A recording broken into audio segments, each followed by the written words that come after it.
So here we have the Hyundai i20 on a 69 plate. I'm going to start off by showing you around the outside of the car, and then we'll hop in and run through some controls on the inside. But from the outside, you can see it's a 5-door car with alloy wheels. Let's start off inside the boot and then work our way around the rest of the car from there. So as we approach the back of the car, you'll see we have reversing sensors, plenty of boot space as well, along with that 60/40 split folding rear seat, should you wish to increase that space even further. Okay, so we're just going to work our way back round to the front of the car, and then we'll hop in and run through some controls on the inside. But now that we've done a full circle of it, you can see it's in excellent condition the whole way round.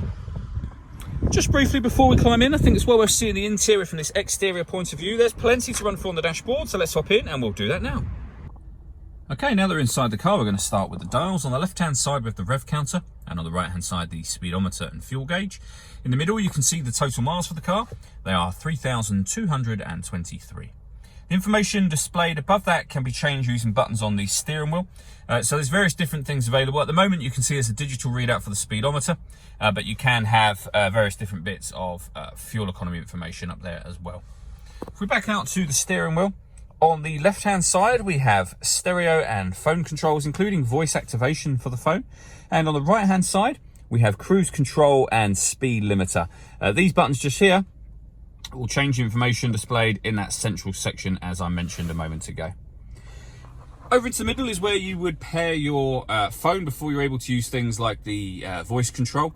Hit the phone button just there, and then follow the instructions on screen. Or you can go where it says all menus, and do it that way should you wish to.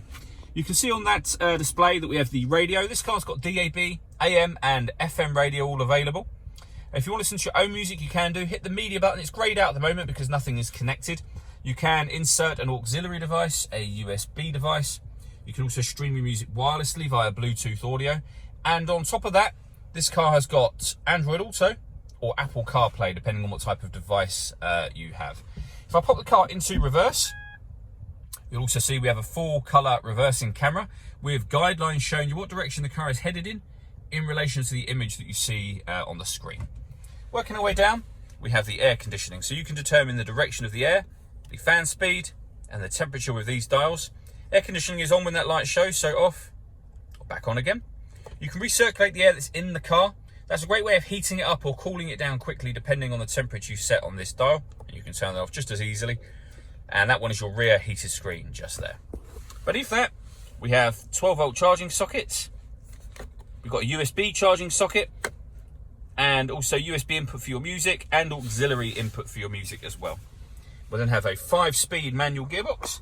And finally, these two buttons here. So this one turns off the parking sensors and this one turns off the stop and start. This car is designed to cut out when it's stationary in traffic to save you fuel.